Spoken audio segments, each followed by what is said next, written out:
All right, it looks like we are live. Wow.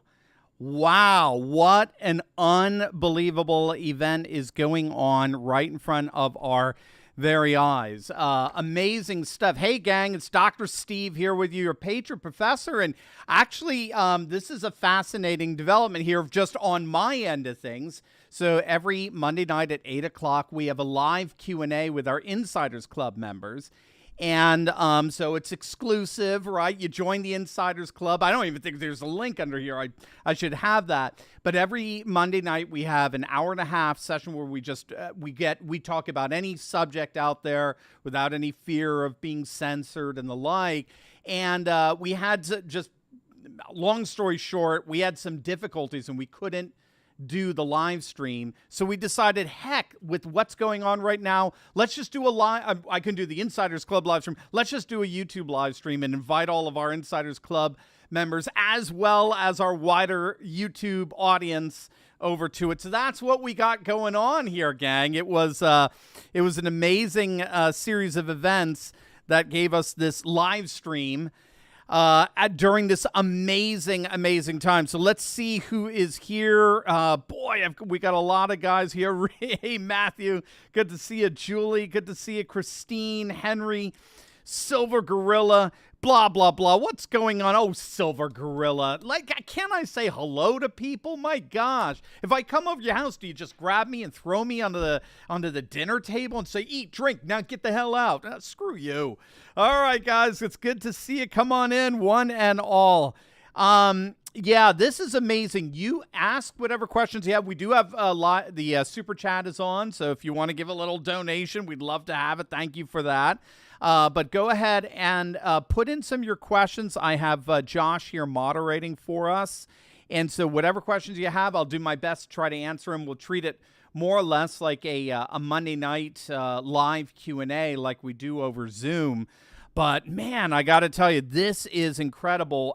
Let me just read to you the latest. So Fox News is reporting former President Trump on Monday night, just now, said that his Mar-A-Lago home in Florida is, quote, under siege by a, quote, large group of FBI agents. Nothing like this has ever happened. This is President Trump. Nothing like this has ever happened to a president of the United States before. After cooperating with the relevant government agencies, this unannounced raid on my home was not necessary or appropriate. They only have excerpts. Let me see. I think I've got his entire statement here. Why don't I do that for us? So apparently he is not at Mar-A-Lago. So I don't know where he is, but he is not at Mar-A-Lago, and he's just simply reporting to us what is happening to his home as we speak. So this is his full statement on that he released on, I believe, on Truth Social. These are dark times for our nation as my beautiful home, Mar-A-Lago in Palm Beach, Florida, is currently under siege, raided and occupied by a large group of FBI agents. Nothing like this has ever happened to a president of the United States before. After working and cooperating with the relevant government agencies, this unannounced raid on my home was not necessary or appropriate. It is prosecutorial misconduct, the weaponization of the justice system. We've talked about that a lot on our channel. We're going to get into weaponized legalism. And an attack by radical left Democrats who desperately don't want me to run for president in 2024, especially based on recent polls, and who will likewise do anything to stop Republicans and conservatives in the upcoming midterm elections. Such an assault could only take place in broken third world countries. Sadly, America has now become one of those countries, corrupt at a level not seen before. They even broke into my safe. What is the difference between this and Watergate, where operatives broke into the Democrat National Committee? Here in reverse, Democrats broke into the home of the 45th President of the United States. The political persecution of President Donald J. Trump has been going on for years. With the now fully debunked Russia scam, impeachment hoax number 1, impeachment hoax number 2, and so much more. It just never ends. It is political targeting at the highest level. Hillary Clinton was allowed to delete and acid wash 33,000 emails after they were subpoenaed by Congress. Absolutely nothing has happened to hold her accountable. She even took antique furniture and other items from the White House. I stood up to America's bureaucratic corruption. I restored power to the people and truly delivered for our country like we have never seen before. The establishment hated it. Now, as they watch my endorsed candidates win big victories to see my dominance in all polls, they are trying to stop me in the Republican Party once more. The lawless political persecution witch hunt must be exposed and stopped. I will continue to fight for the American people. Absolutely astonishing developments. You know, I'm just going to come out and say it. I see this as a sign of desperation. This is a sign of massive desperation on the part of the permanent political class.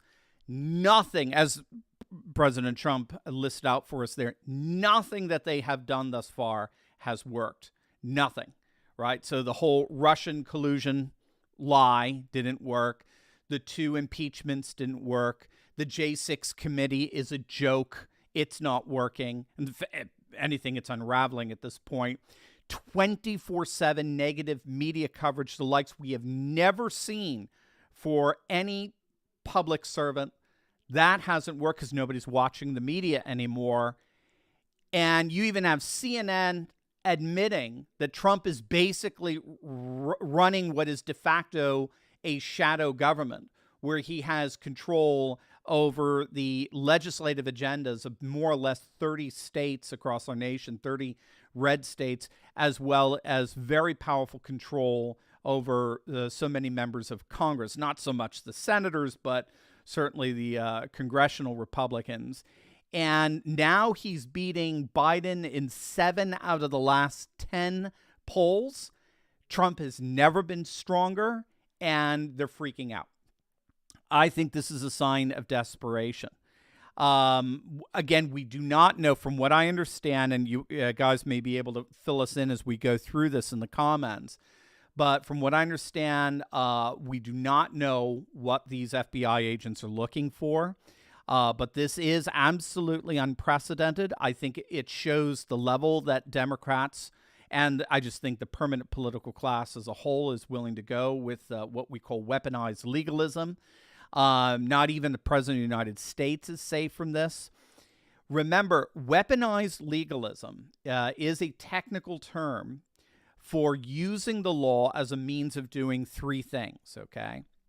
The law is used to persecute your political enemies. It's there to empower yourself, if you're on the side of the weaponizer, and it's there to intimidate your potential political opponents who are thinking of getting in your way. So I don't think this is going to work. I think there is enough resistance out there to effectively stand up against this in terms of recognizing what it is. Okay? It is the weaponized legalism. It is the abuse of the law, the weaponization of the law in order to destroy political opponents and intimidate anyone who might want to try to follow in the footsteps of those political opponents, as well as inordinately empower the ones weaponizing the law. I think enough people see what's happening. We have to remember that banana republics don't have patriot movements, okay? They don't have Second Amendments. They don't have red states. They don't have hundreds upon hundreds of militias that have doubled in the last 10 years, citizen militias. I think it's going to be very interesting. Keep an eye on Ron DeSantis through all this. Let me see if we've got, we do have some, what's going on? We do have some questions here. I think we're going to have to keep an eye on Ron DeSantis here in terms of how he comes out in defense of Trump. As I understand it, Robert Barnes has already talked about Trump-DeSantis ticket 2024 is already set. The agreement's already been made. It's a win-win for everyone. Trump can only run for one more term. DeSantis is set up then for 2028, an amazing 2028 campaign where he can win and then win 2 terms, win the 2028 and 2032. It's hard to win 4 in a row. Just ask Bush Sr. He was able to win a Ronald Reagan 3rd term. Well, a Trump 3rd term, 3rd straight term would be DeSantis' 2nd term. So it's perfectly within the purview of very wise political decision making for DeSantis to be the VP on a 2024 ticket. So keep an eye on how he manages this. We're going to have to see how this develops in general. But I do think, and then after that, I'll get into your questions here. Please feel free to ask any questions you like. We've got Josh here, who's a moderator. Again, if you're just joining us, we normally do our Insiders Club private meetings on Zoom, but through some technical difficulties, we weren't able to do that. So we just decided, given what's happening, let's just go live on YouTube and invite everybody in to ask whatever questions they like.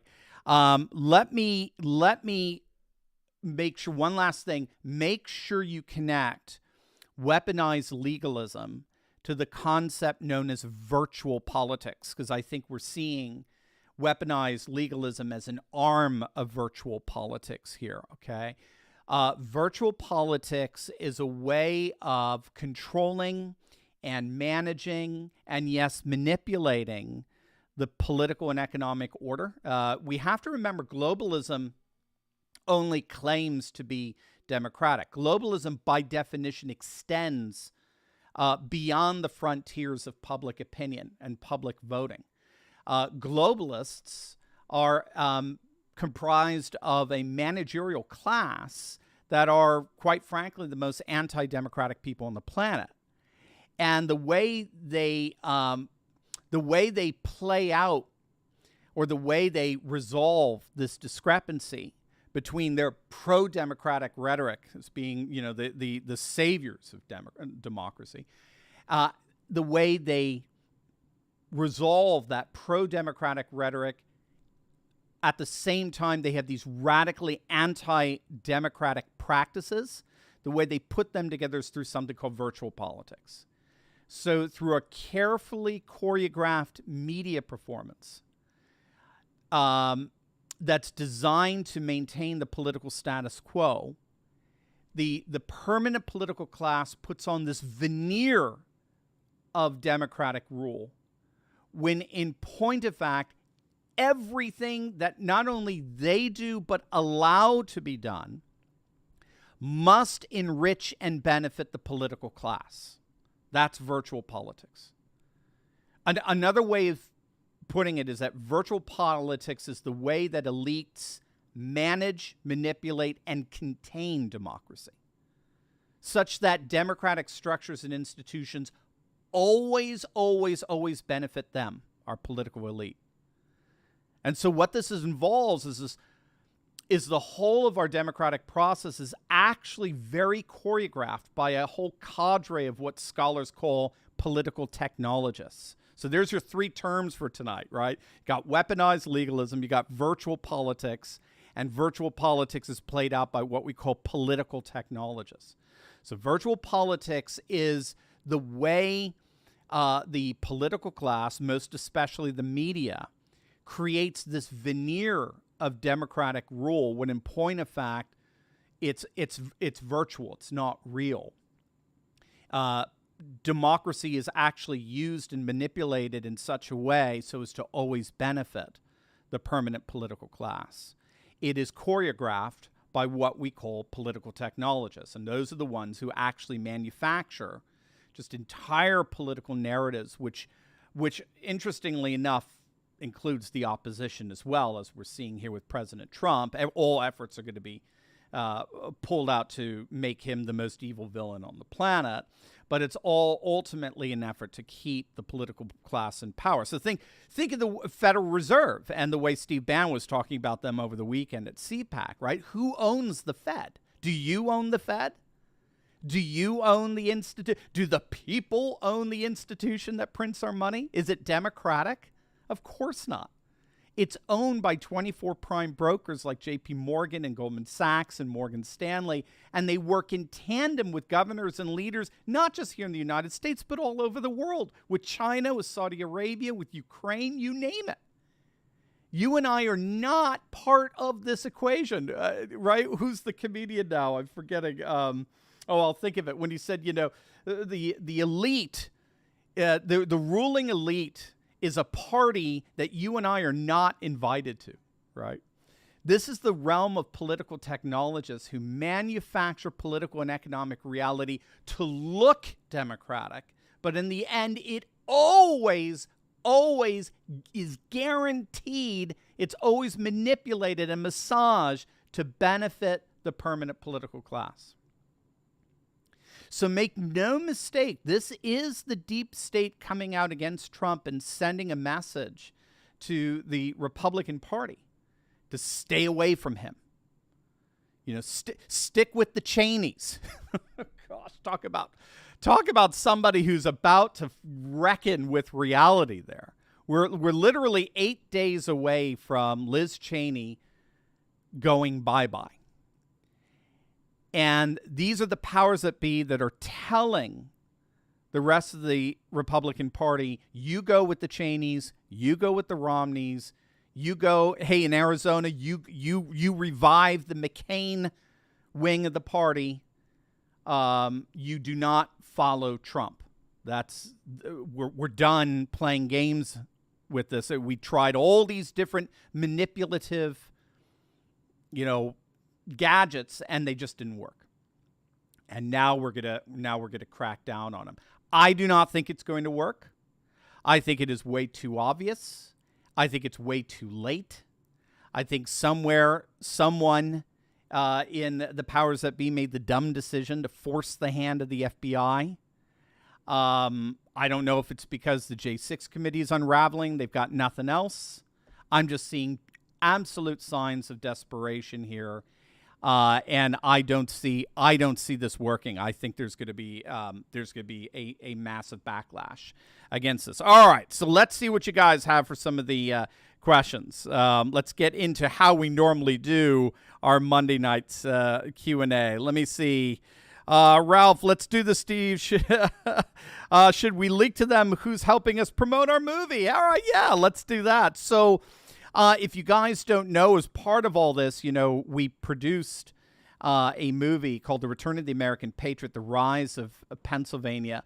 And we had a huge premiere showing in Camp Hill, Pennsylvania. 2 venues tried to shut us down by virtue of a bunch of woke leftists called Stand Up Lancaster. And all they ended up doing was selling more tickets and tripling the amount of people that actually came. It was huge. We had 1,200 patriots show up for this film that documents how ordinary people, moms and parents who've never been in politics before, rose up and effectively pushed back against the permanent political class, particularly in Pennsylvania. And Pennsylvania is so important because this is where, our Constitution, the Declaration of Independence Constitution was created and signed and so forth. And it's the place where we almost lost the Republic and then saved it via Gettysburg. So Pennsylvania is sort of a microcosm of all the hopes and dreams of the entire nation. We had this massive premiere, 1,200 people show up. 7 protesters ended up showing up. They were standing outside in their masks and in the rain. It was utterly pathetic. And now we're going to go national with it. We have a national viewing that you'll be able to check out, and we have the very people behind 2,000 Mules who are helping us out with that rollout. So we're really excited about the rise of the American patriot, the return of the American patriot, the rise of Pennsylvania, being able to come out into everyone's homes, and it's just so exciting. So definitely keep an eye out on that. That's going to be coming out in September. All right, Granny Garden, Patriots hold steady. Amen. Yeah, this is not a time to panic. Do not get nervous. This, in my opinion, this shows desperation, and this is just going to make it's going to make the MAGA movement even stronger. We've got to remember that the new conservative age that's rising all over the world is not simply waltzing in, swinging a cane, while the globalist powers all say, "Ooh, sorry, we'll get out of your way." The globalist cabal sees its power being trampled upon like never before. It sees the world slipping through its fingers, and it's becoming more and more desperate. So that's why it seems like the left is becoming, in a sense, more and more powerful. Because in a sense, they are. The logical outworkings, or we might say the illogical outworkings of leftist liberalism is more desperate and is fighting more zealously than ever before. And that is provoking a massive backlash. So every time the left pushes, a backlash comes back to push back twice as hard. And what you're getting now is this muscle, this massive worldwide muscle of nationalism and populism and traditionalism, and in some cases civilizationalism, and in other cases tribalism. All of these, they're technically known as re-territorializing movements, are all coming back and smashing globalism with a counter-offensive. And globalism is, all you need to know is Joe Biden is a perfect emblem, a perfect symbol of the state of globalism. It's in power, but it's a wreck. It's literally falling apart right in front of us. It can't ride a bike. Let's put it that way. Let's see. So Patriots hold steady. Great Granny Garden. Simple Logic 90. I'm so mad right now. It just makes me even more MAGA. There you go. Simple Logic. Perfect. It most certainly does. Ultra MAGA now turns into MAGA, right? Lord Pepsi, how you all? We catch flack when we're over the target. Keep on, hold steady. You're not alone. Gracias, Dr. Turley. Lord Pepsi, gracias to you. Thank you, sir. The key for 522, this will not go unanswered. They won't find anything, as they have not thus far in any of the past 6 years of witch hunting. It's outrageous with the sheer overreach of the Stewart administration. No, I agree with you, Kiefer. Now, keep in mind, they will most likely, they're going to try to pin something on him, even if they have to fabricate it, like they were fabricating Russia or the whole Ukraine nonsense or the insurrection and all this nonsense. So they'll try to fabricate something, but no matter, again, the damage is already done. For the sake of argument, even if it were true, it's been so radically politicized that it may be true, but the deep state and the permanent political class are not the ones to make the case, right? Even if it were, it's a hypothetical. So we're that deep in, we're that far in. So I don't think anything's going to happen there. Slayer Sigma Zeta, Dr. Steve, do you think this could possibly trigger a second civil war? This is one of the reasons why I'm saying keep an eye on the DeSantis campaign and keep an eye on how red state governors respond to this. Because one of the things my namesake is talking about, Jonathan Turley, the professor of law over at George Washington University, one of the things he's talking about is and I talked about it in a video today, actually, is red states forming a NATO-like alliance. Meaning if one red state comes out under attack by, say, California, blue states, California, that are threatening to boycott it because of its banning of abortion or because it's just simply pushing back against the woke nonsense. If that happens to one state, then all red states should form an alliance to say, California, if you do that to, say, Indiana, then all of us together are going to boycott you. And so Turley thinks, again, this is Jonathan Turley, my namesake here, he thinks that if red states band together into a NATO-like attack on one as an attack on all, that's actually going to push back against blue states incredibly effectively. Blue states are only going to end up hurting themselves whenever they try to boycott any particular state. We're going to have to see something like that formed.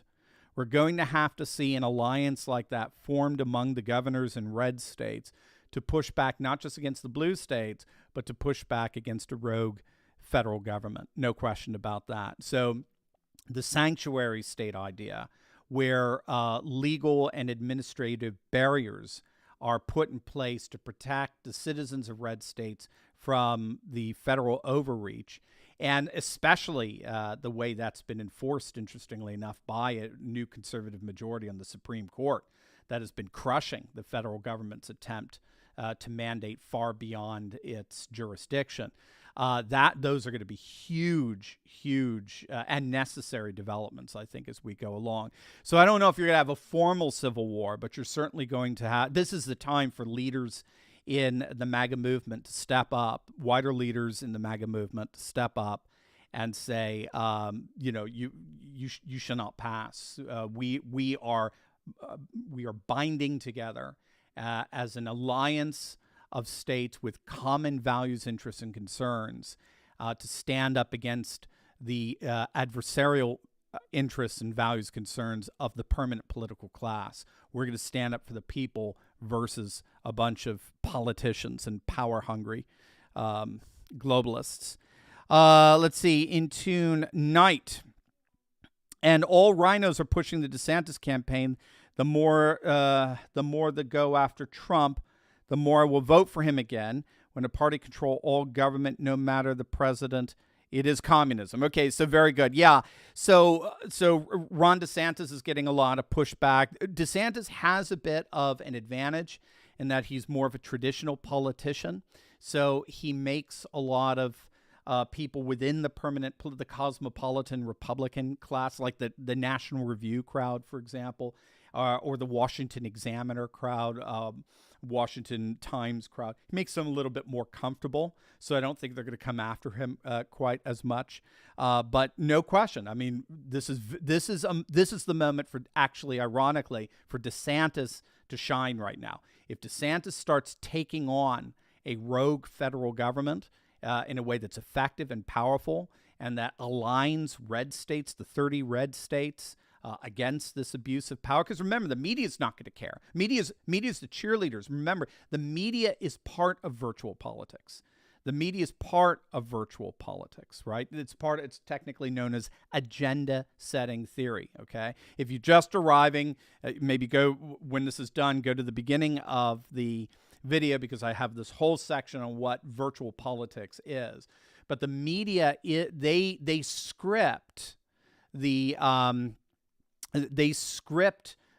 kabuki theater that gets played out for everyone, that always makes you think that things are working in your favor, when in point of fact, the reality is things is always working in the favor of the permanent political class. It's always, always, always the benefit of the permanent political class as over and against the benefit of the people. So there you go. We're going to have to see DeSantis shine there. Herman McBride, when will all of us wake up, America? More and more people are. Herman, that's the beautiful part about this. More and more people are waking up. And this is pretty obvious. Again, the J6 committee was a joke. More and more people were pointing out how obvious the kangaroo court ethos of that committee actually was. So all you need to do is recognize that if the J6 committee was a dud, if it went nowhere and convinced, I mean, again, it only convinced the already convinced. If that's the case, if it was only preaching to the choir, how much more will this fiasco be? How much more will something like this be? Nothing more than just an extension of this preaching to the choir. And again, people have already come to the conclusions of Trump. All right, people have already come to the conclusion. And fortunately for the Democrats, 7 out of the last 10 polls showed Trump trouncing Biden. Okay, I'm not even going to say how he takes on Kamala. All right, Grace. This is absurd that they are doing this against Trump, may fire back against Democrats. I think it will, Grace. I think this is a sign of desperation. And I think all it's going to do is enrage. Look, It's going to. I'll finish my thought. Yeah, all it's going to do is it's going to enrage the MAGA crowd, and it's going to make people who've been sitting on the fence much more inclined to join MAGA. Look, the biggest mistake you can ever make is to turn your political opponent into a martyr, and that is what they're doing to Trump right now.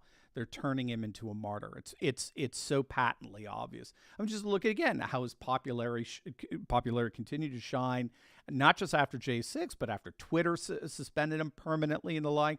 And people saw that and they're like, "Who the hell are you to tell us whether or not we can listen to this man? Who the hell are you to filter out the voices in the public square that we get to hear from?" So there again, this is a radically anti-democratic virtual politics that's playing out right before our very eyes. Let's see. Where do we go? JD Scorpio. The FBI didn't raid Mar-A-Lago because they think they've got something on Trump. They raided because they're afraid Trump has something on them. He will splinter the FBI into 1,000 pieces. All right, yeah. So that's getting into Trump's his plan if he's president to basically slash tens of thousands of deep state bureaucratic jobs. Well, kick out tens of thousands of people and then bring in a loyal MAGA crowd to take their place. I think you're right. Again, Bannon is already talking this way about taking on the intelligence community and cleaning it up. I think you're absolutely right, and they're panicking. This is they're doing what they can to try to stop it. Theophrastus, love it, love the name. We now officially live in a third world dictatorship. We're drawing closer to some kind of internecine calamity of epic proportions. Yeah, it is scary. I mean, there's no question about it. It is definitely scary. I think the globalists really do feel like power's slipping from their fingertips, and they're getting increasingly desperate. And it's given the fact that they have all the levers of power, it's scary to think what they could end up doing. But I got to be honest with you. We have to remember third worlds, right? They don't have Second Amendments. They don't have massive ultra MAGA patriot movements. They don't have red states. They don't have Ron DeSantis's. I mean, we're very organized. We're very strong. We're very powerful. We're poised to take over Washington, D.C. in just literally a couple of months. So yeah, they're freaking out here. And I think the backlash, you have to remember too, this is huge.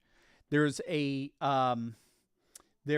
bit of a mutually assured destruction line that they just crossed with this. I mean, you have two political parties in our nation, and unlike Europe or unlike in some banana republics and so on, we tend to we fight hard against political parties inside the beltway, inside the power, the halls of power, but we stop short of indicting them.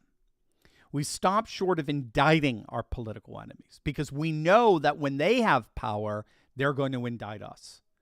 And if you think this raid at Mar-a-Lago is going to end with Trump and the Republicans, you are in for a very rude awakening. They are going to start raiding Democrats. That's what's going to happen as a result. Democrats, Nancy Pelosi's home will start getting raided as a result of this. This is mutually assured. This is the mad policy that the Democrats have crossed the line under. But look at what they've done in Afghanistan. Look at what they're doing with Ukraine. Look at what they're doing with Taiwan. I mean, they have no problem just being sloppy and absurd in their approach to political life. SD McDaniel, just one question. Was there a warrant? What was their legal grounds? It's a good question. I'll do the research as we approach tomorrow's video and see if we can find out what happens. TW, I heard that the Democrats might delay elections. Do you, Dr. Steve, think that could happen? That would be, I can't imagine the backlash against that. If they tried to delay elections, I cannot imagine the backlash. And Republicans, I think in Washington would push back against that tremendously. Let's see. Silver Gorilla. Sorry, Dr. C. No disrespect meant. I agree they are desperate. I am afraid we ain't seen nothing yet. Keep up the fight, brother. Silver Gorilla, did I yell at you? Were you the one I yelled at? Did you invite me in and throw me at the table? God bless you, brother. I'm just kidding as well. No problem. You're the best, man. You're the best. They are desperate, brother. They are. And you keep up the fight as well. We fight together. Rancho Fiesta, let us hear every Republican in Congress condemning this, as they ought to. As they ought to. They need to come out again. There is a mutually assured destruction element to this. Republicans have to band together on this one. If they don't, my gosh, again, this is going to cause more MAGA havoc than they ever imagined. The reason why, and I think Richard Barris of the People's Pundit is right on with this. The reason why MAGA candidates are so attractive, right? Carrie Lake and Blake Masters and J.D. Vance and all. The reason why they're so and Joe Kent, by the way, who might actually pull it off in Washington. The reason why they are so attractive is because they're willing to fight. They're willing to fight on our behalf. They're willing to fight against the political establishment. Now, that's why Washington hates them. That's why McConnell hates them. That's why Romney hates them. That's why Cheney hates them, because the political establishment has made them very, very rich. Remember, the average salary, the average net worth, I should say, of a sitting senator right now is $3 million. That's Matthew Goodwin and Roger Eatwell in their book Nationalist Populism documented those studies. It's $3 million, and it's almost $1 million for net worth for a sitting representative. I think it's $900,000. So this has turned into a business model where you become very, very financially lucrative by tapping into the permanent political class. And when you have a group of MAGA warriors, ultra MAGA warriors, saying we're going to take on that permanent political class, we're going to take it over, and its days are over, they get very nervous, and they pull out all the stops to stop it.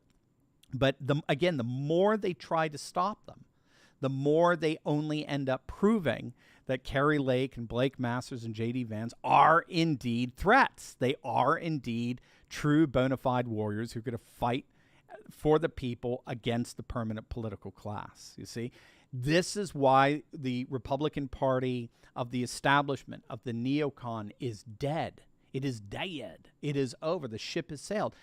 Why? Because they refuse to fight. And if they refuse to fight, they look cowardly. And no one follows cowards. That's Richard Barris's assessment. I think he's absolutely right. One of the most accurate pollsters out there. Nobody follows cowards. So if the Republican Party does not stand up in unison against this and against this, the whole chainification of the congressional Republican, if they do not stand up against that, I think let's just say the blowback is going to start in the Republican Party. Let's just say that. So if they want to at least find some kind of détente with the rising MAGA movement, then they had better stand up against this big time. And so we'll see again if you guys have any sense of the since I'm not able to take a look at it here, if you have any sense of some of the comments that someone like Ted Cruz or Rand Paul are making, let me know. Keep an eye on what Mitch McConnell has to say, too. That'll be very, very interesting as well. All right, let's keep going with some of these questions and throw the FBI out. Let's see. So if the FBI does not produce a political win, they are done. I think you're right. Again, there's a mutually assured destruction here. That's why I do think it's desperate. Let's see. Ham Solo, the Democrat FBI, have no more legal, lawful, or legitimate authority any longer. Say it isn't so. Well, again, it is so, and I think it is calling out the last bit of power that they have. So we'll have to see what happens as a result of all of this. DeSantis should send LEO and throw the FBI out. God bless Dr. Mr. Memes. God bless Dr. Turley. God bless you. Eaters of Dead. Why is the Democrats doing the unprecedented part? Are Republicans capable of doing something unprecedented? The Democrats, instead of just holding the doors open for them all the time. All right. That's not actually hard to explain, Eaters of the Dead. what we have to understand is modernity is liberal. Okay, the modern age, starting during, well, it starts intellectually with the scientific revolutions of the 18th century, moves into the Industrial Revolution, 19th century, and then you have the political revolutions of social democracies popping up, communism, fascism, and all that in the 20th century. And what we have to understand is that modern world, that modern age, is inherently liberal in its own way, shape, or form. It's liberal in the sense that it is deliberately trying the ethos, the moral disposition in a modern age is to emancipate oneself from the traditionalist age that came before it. That traditionalist age is now seen as, ignorant and prehistoric and knuckle dragging and primitive and out of date. And now we're in an era of progress, unbridled progress made possible through scientific reasoning and technology. And whether it's the new man of the Soviet Union or the Übermensch of the Nazi or increasingly this kind of woke ideology of liberal democracies, whatever it is, it's all about chucking and throwing away the past. And therefore now history has been redefined always as, oh, look, so-and-so is the first, and then fill in your woke blanks, right? Fill in all of your supposedly, oppressed characteristics. So-and-so is the first blah, blah, blah to ever do X. Okay, that's history now. History was never thought of in that way. History was thought of as something being accomplished that generally had a certain heroism to it, or it had some kind of eternal ramification to it. So the modern age today sees reality very differently, and it sees reality as inherently liberal. And so this is why Democrats are always on the, quote, side of history. That's the way they put it. The good news is that modernity is dead. The modern age has been pushed to its limits. This is what postmodernist scholars talk about, post-secular scholars, post-globalist scholars. There's actually a book called Exhausting Modernity. Modernity is basically dead, and we're moving into post-modernity. And this is what has the globalists so freaked out. And so you're right. What makes the MAGA movement so exciting is they're the ones now saying, okay, we're going to be the first now to move into this postmodern world.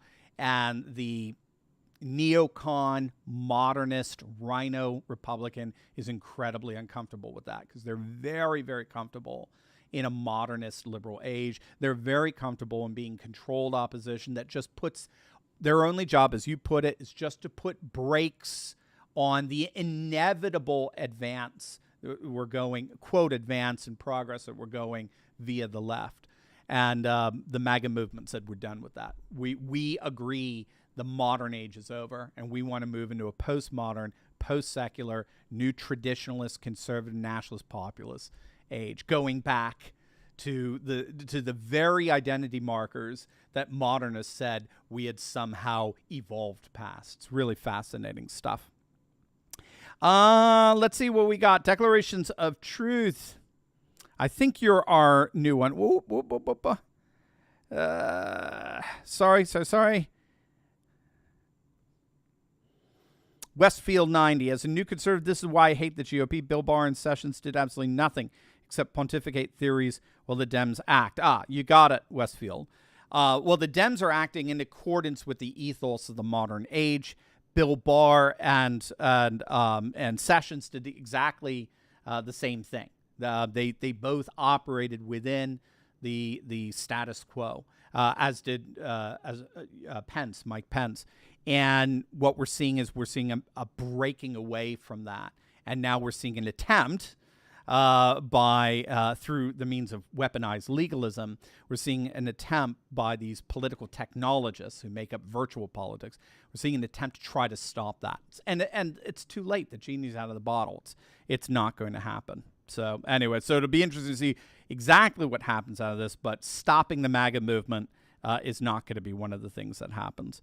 Declaration of the Truth. Isn't this a brazen introduction of martial law? Shouldn't we grab a weapon and prepare to repel HRT crews armed with battering ram? Well, I can't say that, Declaration of the Truth, but we will see what happens as a result of this. Again, I just see this as desperation, and I think in the end it's going to blow back against them like they never imagined. What do you think they're going to find? Leafo Foley, I have no idea. Find or they haven't found anything, but boy, they've sure asserted and planted thus far, have they not? I'm just thinking, of course, of the whole Russian collusion nonsense with the dossier, the fabricated dossier. Let's see. Declaration of Truth. CNN quotes 3 Mashurs, PF saying the FBI had a search warrant for classified and other National Archive documents at Mar-A-Lago. Don't know. I'll have to see Declaration of Truth. I have no idea. Eaters are dead. So are we voting in Congress just to do investigations now? We make it the 4 months of the election. Also, if World War III breaks out, elections may be delayed. Yeah, no question. Of course, we are voting for investigations because we are in a period now of at least legalized civil war. Let's put it that way. We're in a period of weaponized legalism. The law is being used as a weapon to destroy political opponents. And the last thing we need is to vote in a bunch of National Review, Mike Pensites who come in and say, well, we don't do that. We're above that. And as Dinesh D'Souza points out, Democrats hear that by saying, oh, wait a minute. So whenever we weaponize the law against you, we get to take out some of you guys and we get to increase our power. But then when you get into power, you say, oh, no, we're above that. So you're not going to do anything to us in response. Great. Where do I sign up for that? I want to be on the side of the Democrats. No, this has got to be mutually assured destruction. Whatever they're doing to us, we have to do to them tenfold, back to them tenfold. And if anything, it would have to be something. Steve Bannon was talking about over the weekend. We have an opportunity here, really for the first time, to actually shatter the Democratic Party. Their leadership is so weak. It's so pathetic. It's so brittle. It literally needs training wheels. And this is the moment we can literally shatter them and destroy them as a national political force. And it would be awesome to see if we can do that. So turns out McCarthy was right. Is McCarthyism making a comeback? Eaters of the Dead. Dude, you're on fire tonight. Well, absolutely. McCarthyism is making a comeback, and maybe Joe McCarthy had a point. That'd be interesting. That'll be an interesting live stream to do. Andrew, do you think they're planning evidence? Well, again, they already have. They already have, right? The Steele dossier, the Christopher Steele dossier, that's planted evidence. So they already have. So I don't know what they, again, the question is whether with an adversarial process, when you have another side that has, by the way, not been allowed to speak in the Nancy Pelosi realm that the media has been perfectly fine with, in an adversarial process, are they going to be able to get away with it? I don't think so. Peter Colley, does the raid have anything to do with Alex Jones providing years' worth of text messages from President Trump to the FBI after Jones' trial? What were those text messages about? I don't know. Again, with the Alex Jones thing, the only connection that I could make based on the information I have is, again, it's weaponized legalism. Jones, I go with Robert Barnes' analysis here. Jones was not given even remotely a fair defense. The judge was ridiculously partisan. By the way, you probably all know this by now, but he's not going to be forced to pay $50 million. There are limits in Texas law of punitive damages. I think it's only about $900,000 or so. So I think it's a total of $5 million that he'd have to pay at this point. But it's obviously going to be appealed. It may even go up to the Texas Supreme Court, and I'd have a hard time thinking that they wouldn't at least overturn part of it.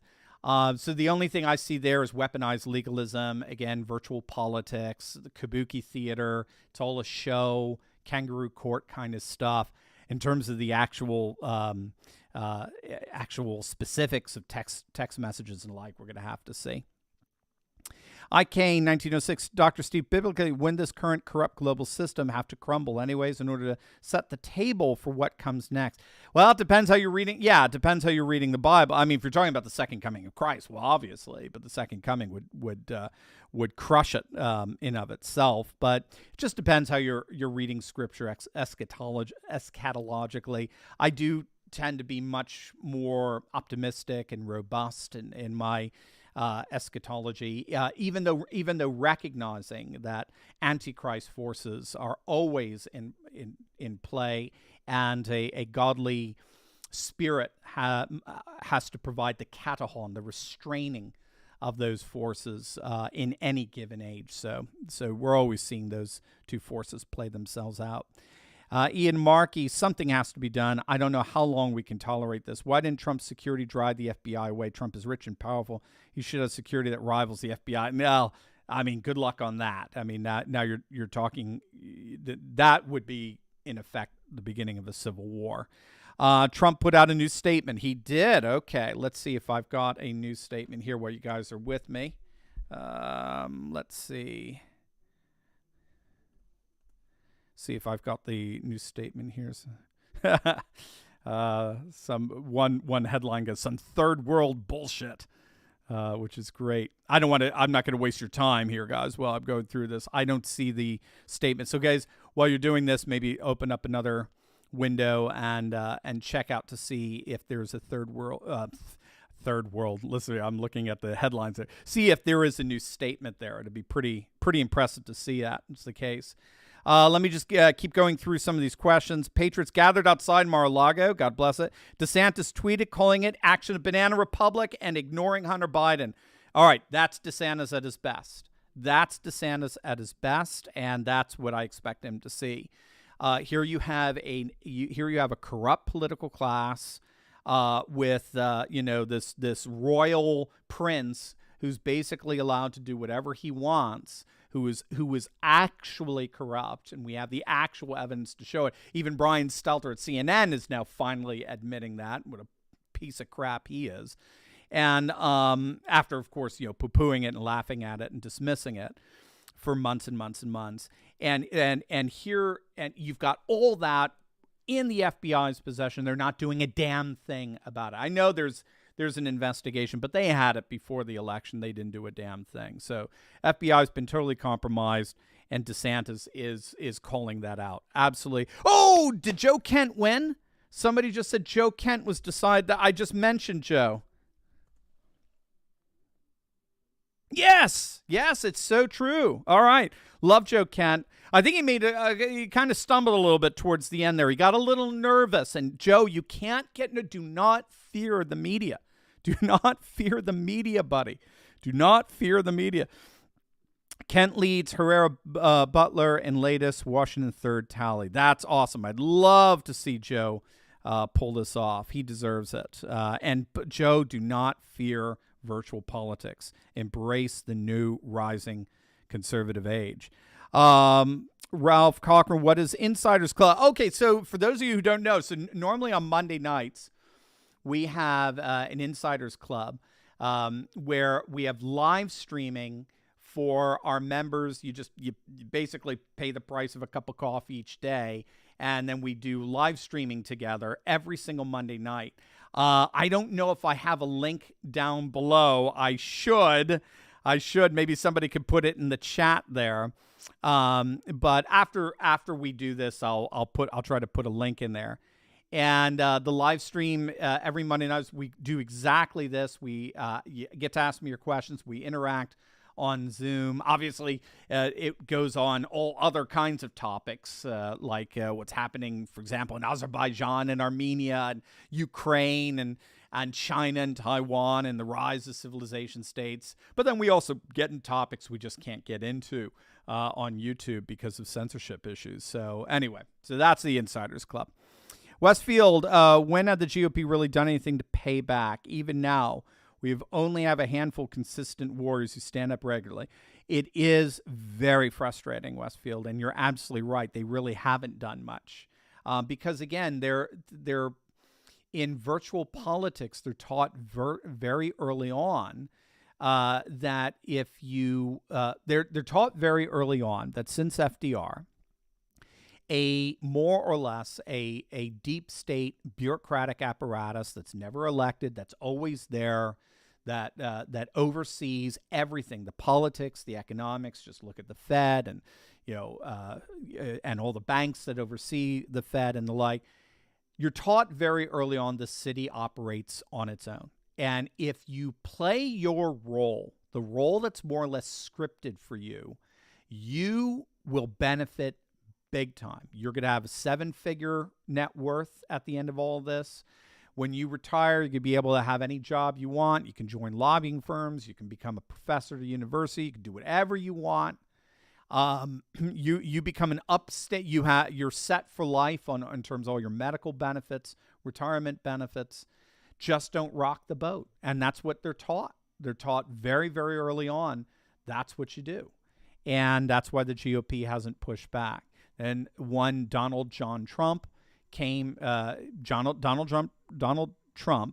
2015, starting in 2015, we have to remember was a third-party candidate, an outsider candidate that won a major party nomination, and he has totally disrupted the virtual politics of the permanent political class. And that is why they hate him. That's why they're doing everything they can to destroy him. They tried to destroy him with the Russia collusion hoax. That didn't work. They tried to destroy him with the first impeachment. That didn't work. Tried to destroy him with the second impeachment. That didn't work. They tried to destroy him with J6. That didn't work. And now they're seeing that his endorsements are coming through, that he has total control over the Republican Party, that he's basically running his own shadow government. And that's CNN, by the way. That's not Alex Jones, or it's CNN headline that Trump is basically running his own shadow government because he has so much influence over Republicans and Republican legislation today and the like throughout the red states as well as in the federal government, that they've been pushed to this. They've been so desperate. So anyway, that's what I think is going on here. Salty Army, Purebloods Unite, Little Pig. You guys are awesome. God bless you, Bobby Walter. Tyron Draken, when did people become insane? Is there hope for the future generations? There is, Tyron. Ironically, Gen Z are the most conservative generation we have on record since World War II. Ironically, 30% self-identify as conservative, as religious, and the like. Now, 70% are insane, but having a 30% who are conservative it's really cool. They're being called the Jordan Peterson generation. All right, that looks like, Josh, if I'm correct, that looks like I got through all the questions, which is good. I'll just go up a little bit and see. Yes, I believe that is it. So, and again, I'll just summarize what's going on here, gang, and then I think we're going to call it a night. Obviously, this will be the first video tomorrow morning, so stay tuned. I'll do some research tonight and into the morning to see what's going on here. But I do believe, in summary, this is a sign of massive desperation on the part of the permanent political class. Nothing that they have done has worked thus far, and I think the final straw that broke the camel's back is not only Liz Cheney falling apart in the polls, but Trump beating Biden in 7 of the last 10 presidential polls. And I think that was it. They see this massive red tsunami coming in just a couple of months. Don't believe some of those polls that show them tightening. They do. They always do. In July and August, Republicans are notoriously absent in polling because we don't care. We don't answer our phones. And so the polls tend to be skewed more towards Democrats. Wait till after Labor Day, getting towards the end of September. That's when you see the Glenn Youngkin surge come. That's when you start seeing all these massive surges coming. And the Republicans are going to they're poised to wipe out the Democrats, crush the Democratic Party, shatter them, as Steve Bannon would say. And Paul, we got a new one. Polite, rude guy. Polite, rude. I love it. You take pride in your humility, I see. Polite, rude guy. If they take down Trump, I'll run for office to arrest all traitors to America. You are not alone. You're not alone. If they take down Trump, I think you will have tens of millions of Americans rise up like never before. I think that's what you're going to see. it is going to be absolutely epic, no question. Kirkpatrick, thank you, Dr. Turley, and thank you, Kirk. I love the name, Kirk Church. And let's see, Chelita Garcia, I am losing hope that there's anything the average person like me can do to make changes. I'm so worried that they will play the same game as in 2020. They never have consequences. Yeah, it is hard. It is. This is real difficult stuff. It's so frustrating. Every time it looks like, we're seeing the sunrise, all of a sudden the storms of the permanent political class come in and erase it all. And they're just so mean, and they're so rude, and they're so vile. And Bobby Walter, praise the Lord and pass the ammunition. Well, that's basically what our founding fathers said, in effect. I'm with you. I know exactly what you're feeling. The good news is that scholars have recognized that the powers that be that cling onto the modern world are beginning to lose their grip. And that's simply because the modern world itself is dying. And we're moving into what's called a postmodern world. And a postmodern world is going back. Some call it archaeofuturism. Some call it post-secularism. Some call it post-globalism. Some call it re-traditionalization. Russia and China are calling the neo-civilizationalism, the rise of civilization states, where the old myths, the ancient, archaic, rituals and the like are all rising up again. This is what the Harvard scholar Sam Huntington referred to as clash of civilizations, where the old civilizational identities that are centered on nation and custom and tradition and so forth, they're all rising up again. And there's nothing the permanent political class can do to stop it. Their time has come. It's over. And now all they're trying to do is to hold on to power as long as they can. So stay encouraged. They are going to falter. The question is not if. The question is simply when. And if we stick together, just like the article I was sharing with you earlier on, where we start creating NATO-like alliances with other red states to stick together as one block against not just blue states harassing us, but also the overreach of the federal government, I think in the end we're unstoppable. There's nothing they did. They thought they could take a look at what happened to the right in Italy. So you had Matteo Salvini of Lega, the Lega party, rise to the single most powerful person in political person in all of Italy. He was the deputy prime minister. He wanted to force new elections in order to become the prime minister, because the right was polling so powerfully. They had well over a majority. Some were even thinking they could win an all-out majority in their elections. The Lega party, that is. You only need 40% in Italian parliamentary elections. And then they came after him. And then the powers that be, they basically arrested him. They arraigned him. They charged him all kinds of nonsense, right, with our weaponized legalism. And they put in his place a far-left, pro-globalist, what's technically known as a technocratic government run by Mario Draghi. And that was in place for months upon months upon months. And now Draghi's government has collapsed. The people have had it. They're having snap elections in weeks from now, and the right, the Italian right, is poised, in some estimations, not to just win a majority, but a supermajority. And it's not even Matteo Salvini right now who's at the helm. It is a young, 5'2" firebrand by the name of Giorgia Meloni, who is the head of the Brothers of Italy, Fraternia Italia, which is from the first line of the Italian national anthem. The Brothers of Italy are even more patriotic, even more right-wing than Matteo Salvini's Lega. So it looks like we're going to have a government of Giorgia Meloni as prime minister, Matteo Salvini as deputy prime minister, and Forza Italia, Berlusconi's Forza Italia coming up along the rear to make up what may be a supermajority in the Italian government. Do not despair. It is rough. It is tough. We had to wait, but it looks like Italy is going to have the first truly nationalist, populist, patriotic government in Western Europe. It's absolutely so. Stay confident and stay focused on the fact that things are going our way, even with the powers that be doing everything they possibly can to try to hold on to that power. Texas Tenderfoot sees the donors list and go after them with the 87,000 new fiscal agents. Lois Lerner at it again. That's right. That's probably what they're going to try to do. But again, remember, this is mutually assured destruction. It's going to happen the other way once we come to power. Bobby Walter, information, ammunition. That's right. That's right. Absolutely. Mark Bolton, the left only digging themselves in a deeper hole. That's exactly the way I see it as well. All right, guys, it looks like that's it. So amazing stuff happening, but make no mistake, I think they've overplayed their hand. I think this is an act of desperation. So we'll keep an eye on what goes on, and I'll see you first thing tomorrow morning with our morning video. God bless, guys. It was awesome being with all of you.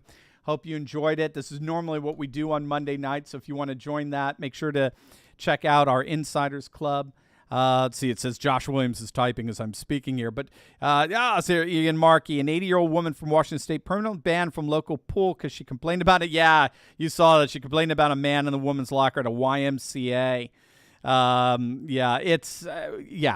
Ian, this is, I assure you, Ian, that is causing more people to come to our side than you could have ever imagined. Wokeism is the greatest gift the right could ever be given. Just ask Bill Maher. Just ask Piers Morgan. It's the greatest gift that we could ever be given. Wokeism splits the left and unites the right. And so in the midst of all that insanity, always try to see how the world is moving more and more in our direction. All right, guys. John B., thank you, Dr. Steve, and thank you, brother. Thank you, guys. I do hope you join our Insiders Club. It would be great to have you. I'll put a link down on the finished video so you can join up, and I'll see you every Monday night live on Zoom. But until then, gang, let's stay strong and let's stay together in all this. God bless, and I love every one of you. Thanks so much, guys.